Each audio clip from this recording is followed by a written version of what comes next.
ভারতকে আমরা কখনো ছাড়তে পারবো না। আমাদের প্রতিবেশী দেশ জামায়াত ইসলামী এই দেশ চালাতে পারবে, রাষ্ট্র চালাতে পারবে? এই দেশকে তো ফিলিস্তিন বানাবে যদি জামাত কখনো ওই রাজনৈতিকভাবে টপ জায়গায় আপনারা যাওয়ার সুযোগ পায়। সারা জীবন তোর পিছনে লাগে থাকবো, তোর শান্তিতে থাকতে দেবো না। তোর পিছনে কি করতে এটা তুই জানিসও না। দেখবি খুব বেশি দিন না, অল্প কয়েকদিনের মধ্যে দেখবি।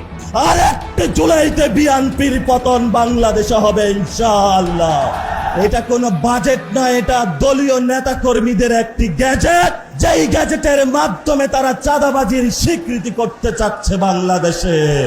আমাকে বলা হচ্ছে আমি রাজাকার হয়ে গেছি। আমার গায়ে গন্ধটা কোথায় পেলেন? আমি তো জামাতে যোগদান করি নাই। নূরের উপর আমার অভিশাপ আছে এবং আমি এটা কঠিনভাবে বলছি, তার রাজনীতিতে তার কোনোদিন সে ভালো করতে পারবে না, জীবনেও সে কোনো কিছুতে। যারা উস্তাদকে অসম্মান করে, গুরুকে অসম্মান করে, শিক্ষককে মর্যাদা দেয় না, সে জাতি কখনো উন্নতি লাভ। আসসালামু আলাইকুম রহমতুল্লাহ। নতুন একটি ভিডিওতে আপনাদেরকে স্বাগত। ইতিমধ্যে কিছু ভিডিওর অংশ দেখেছেন এবং ভিডিওর অংশগুলো দেখে বুঝতে পারছেন যে কি বিষয় নিয়ে গুরুত্বপূর্ণ আলোচনা করা হয়েছে। আর যারা চ্যানেলটি এখনো সাবস্ক্রাইব করেননি সাবস্ক্রাইব করে রাখুন, আর ধৈর্য সহকারে সবাই ভিডিওটা দেখবেন সম্পূর্ণ, তাহলে বুঝতে পারবেন কি বিষয় নিয়ে আলোচনা করা হয়েছে। রংপুরে এক শিক্ষক এবং তার পরিবারকে হত্যা করা হয়েছে। ওই ব্যাপারটা নিয়ে পুলিশ যখন কথা বলতেছিল উনি কান্না করতেছিল। হ্যাঁ,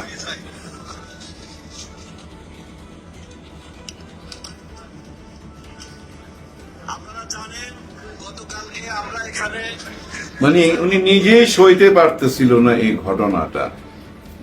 আপনারা শুনছেন। ঘটনা নিয়ে আলাপ করব এর আগে আপনাকে আরেকজন পুলিশ দেখাই। দেখেন কতটা অসহায় হইলে এইভাবে কথা বলে। আমরা বারবার ধরে দিচ্ছি, আমরা গ্রেফতার করে দিচ্ছি, কিন্তু তারা জামিন পেয়ে যাচ্ছে অজানা কারণে। টেলিফোনের আওয়াজ কম, পুরানা ফোন তো, ফোনটা বদলাইতে হবে। আমি মুখে বলি।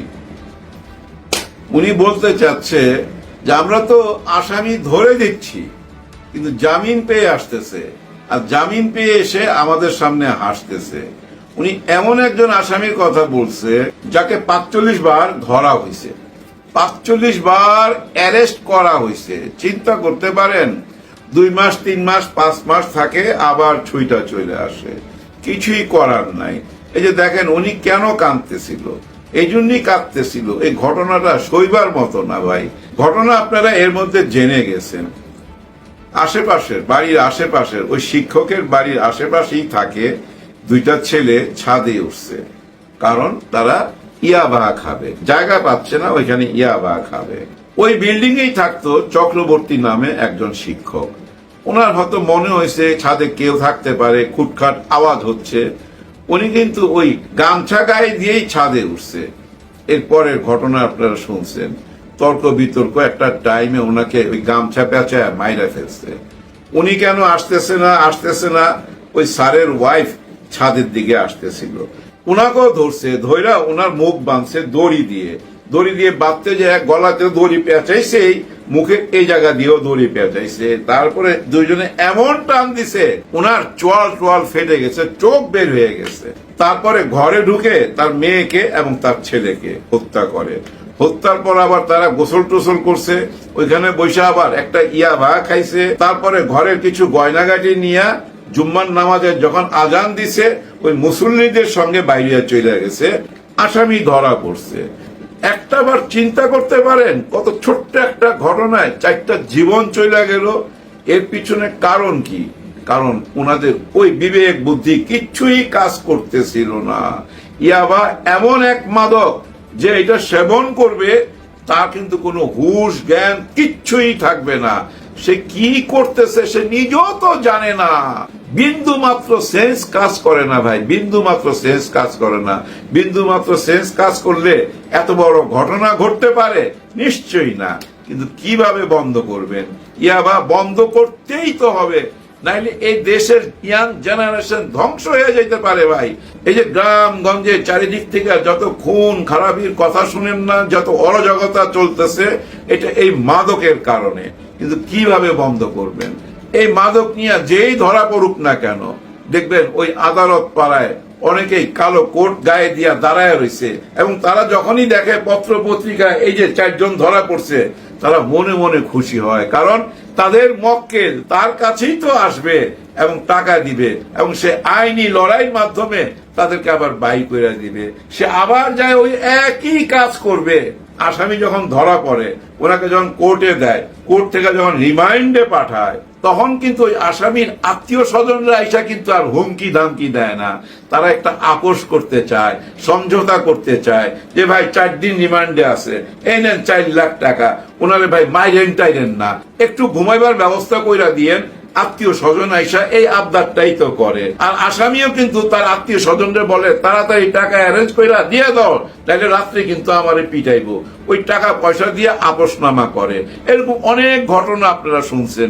এখনো কি এসব ঘটনা চলতেছে না? নিশ্চয়ই চলতেছে। না হলে একজন পুলিশ অফিসার কিভাবে আইসা বলে 45টা মামলার আসামি যখনই তারে ধরি তখনই বাইর হয়ে যায়? তার মানে এই থানা থেকেই মামলাটা এমন ভাবে দেওয়া হয়, আইনের ফাঁকটা এমন ভাবে রাইখা দেয়, এটা যখন কোর্টে যায় আর কালো কোট পইরা একজন উকিল আইসা ওই ফাঁকটা খুঁজা বাইর করে এবং মহামান্য আদালতকে দেখায় দেয়, দেখেন এই যে একটা ফাঁক আছে, উনি অত বড় আসামি না।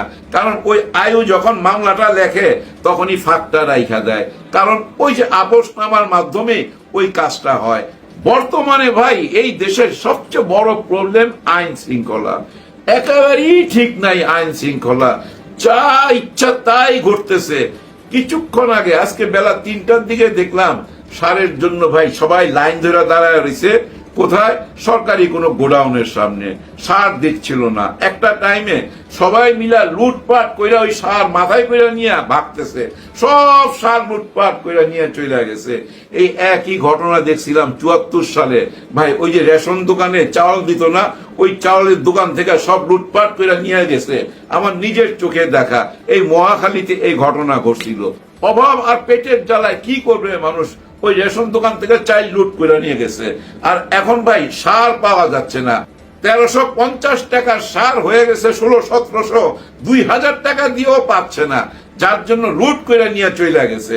দেশের আইন কানুন সবকিছুই ভাইঙ্গা করতেছে।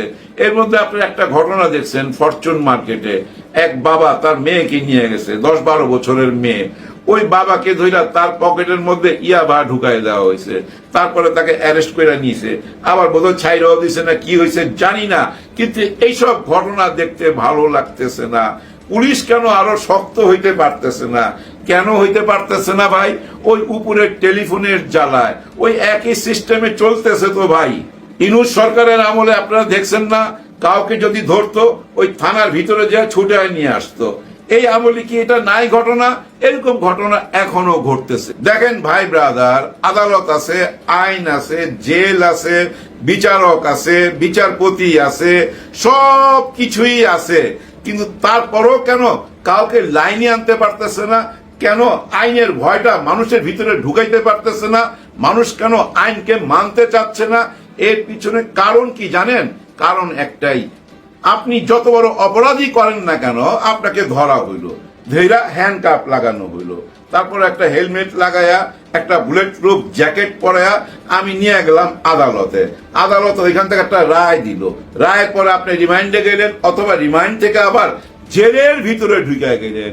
আর যখনই আপনি জেলের ভিতরে ঢুকে গেলেন না, তখনই চলে গেলেন আপনি মায়ের কোলের মধ্যে। হ্যাঁ ভাই, মায়ের কোলে সবচেয়ে বড় নিরাপদ জায়গা হচ্ছে এই জেলখানা। কি সুযোগ সুবিধা চান আপনি? সব সুযোগ সুবিধা আছে যদি আপনার কাছে টাকা থাকে আর টাকা অ্যারেঞ্জ হয়ে যায়। ভাই, যারা জেলখানা যায় তাদের সাঙ্গপাঙ্গ তো বাইরে থাকে, ওই জেলখানা থেকেই চাঁদাবাজি করা হয়, ওই টাকা ওইখানেও চলে যায়। আর এই জেলখানার ভিতরে আপনি রাজকীয় হালে থাকতে পারবেন, একেবারে রাজকীয় হালে থাকতে পারবেন। আপনার যদি বাংলা কমোড থাকে, ইংলিশ কমোড লাগায় নিতে পারবেন, এসি লাগায় নিতে পারবেন, মোবাইল ইউজ করতে পারবেন, বাইরে কথা বলতে পারবেন। কার কাছে জানি শুনছিলাম, ওই যে বিএনপির ফালু সাহেব যখন অ্যারেস্ট হইল, জেলখানায় ছিল, এই ঢাকা জেলখানায়, এই যেটা এখন পরিত্যক্ত, ওই জেলখানার ভিতরে উনি টিনের ছাউনি দিয়া কয়েদিরা যখন গোসল টোসল করবে, ওইটা ওপেন ছিল, ওইখানে টিনের ছাউনি দিয়ে দিছে।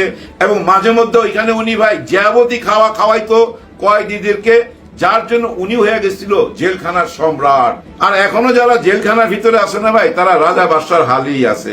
তার মানে কি, যতক্ষণ পর্যন্ত আইন কানুন ঠিক না হবে, যতক্ষণ পর্যন্ত বিচার ব্যবস্থা ঠিক না হবে, ততক্ষণ পর্যন্ত এগুলো বন্ধ করতে পারবেন না। বর্তমান সরকার যত ভালো ভালো কাজই করুক না কেন, ওইটা কেমন হবে জানেন?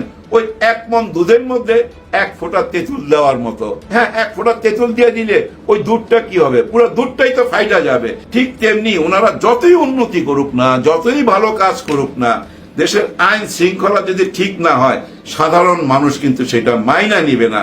সাধারণ মানুষ শান্তি চায়, আমি ঘর থেকে বাইর হবো, আবার ঘরে ফেরত আসবো। এটাই তো চাইবে আমার সন্তানরা, আমার ঘরের পরিবার, এটাই তো চাইবে। আমি কি চাইমু? আমার ছেলে মেয়ে বাইরে গেছে, আবার যেন ঘরের মধ্যে নিরাপদে ফেরত আসতে পারে। দেখেন, ওই টিচার তো ঘরের মধ্যেই ছিল, 4 জনের একটা ছোট্ট পরিবার ওই ঘরের মধ্যে ছিল। উনি দেখা ফেলাইছে ইয়াবা খাইতে, এই জন্য পুরো পরিবারকে হত্যা করা হলো। এরকম ঘটনা ভাই পুরো দেশেই ঘটতেছে, কিন্তু কিভাবে থামাবেন? আমাদের মাননীয় স্বরাষ্ট্রমন্ত্রী তো ভাই সংবিধান নিয়ে আছে, উনি সব মন্ত্রণালয় দেখেন, ওনার নিজের মন্ত্রণালয়ের মধ্যে যে কি খারাপ অবস্থা, ওনাদের মান ইজ্জত সম্মান অর্জন সবকিছু যে ডুবাই দিতেছে, সেদিকে তো খেয়াল রাখতে হবে। হ্যাঁ, উনি আজকেও বলছে কাউকে ছাড় দিব না, সবাই লিস্ট হচ্ছে, লিস্ট হইতেছে সবাই, এবং তাদেরও লিস্ট হইতেছে যেসব পুলিশরা ওইসব আসামিদেরকে সাহায্য সহযোগিতা করবে, অথবা ওই আসামিদেরকে যারা না ধরবে সেসব পুলিশের বিরুদ্ধে অ্যাকশন নিবে। এগুলা তো ভাই বলা হচ্ছে, কিন্তু কে শুনে কার কথা?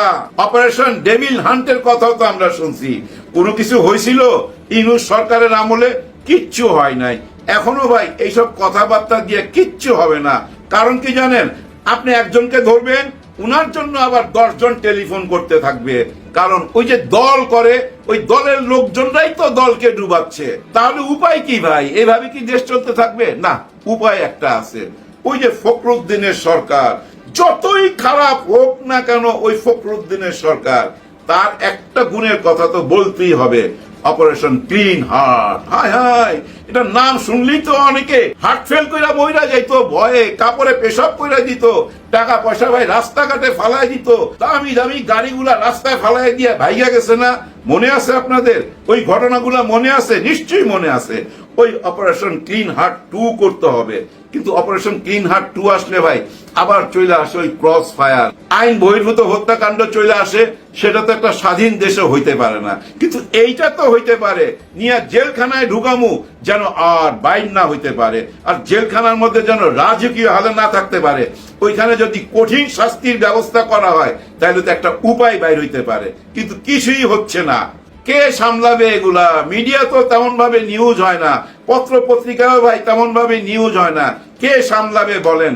আমাদের দেশের পত্র পত্রিকার কি ভূমিকা, এটা আপনিও জানেন, আমিও জানি। নয়া দিগন্ত, আমার দেশ এবং সংগ্রাম, আরো অনেক পত্রিকা আছে, এগুলোর উপরে আমরা ভরসা করি। কিন্তু কতটা ভরসা করি, কতটা সত্য নিউজ পাই? ভাই পুরাপুরি পাই না, সত্যি পুরাপুরি পাই না। তবে হ্যাঁ, বাংলা এডিশন নামে একটা পত্রিকা ছিল অনলাইন, যেটা চেয়ারম্যান ছিল আমাদের ইলিয়াস হোসেন সাহেব, সেটাও কিন্তু নিষিদ্ধ করা হয়েছিল। আজকে কিন্তু সেটা নিবন্ধন দেওয়া হয়েছে। ধন্যবাদ জানাইতে চাই বিএনপি সরকারকে। হ্যাঁ, এটা নিবন্ধন আজকে দেওয়া হয়েছে। বাংলা এডিশন নিবন্ধন পাওয়াতে মন থেকে খুশি হয়েছি, কিন্তু মন থেকে কে খুশি হবে না? নিশ্চয়ই ভিপি নূর সাহেব খুশি হইতে পারবে না, কারণ ইলিয়াস হোসেনের সাথে তার যুদ্ধ বাইজা গেছে। সে ইলিয়াস হোসেনকে দেখা নিবে, তার সঙ্গে দেখা নিবে ছাত্র শিবিরকে, তার সঙ্গে দেখা নিবে জামাত ইসলামকে। এদেরকে নিষিদ্ধ করতে হবে।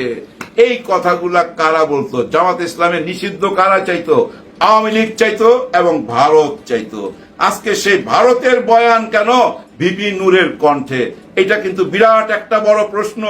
সরকারে থাইকা বিরোধী দলের, যে বিরোধী দল নির্বাচন করে এই সংসদে গেছে, তাদেরকে নিষিদ্ধ করতে হবে। নিষিদ্ধ করতে পারবেন কিনা জানি না, তবে তাদেরকে নিষিদ্ধ করার কথা বইলা একজন কিন্তু দিল্লিতে চলে গেছে। আপনি কোথায় যাইবেন একটু চিন্তা করেন।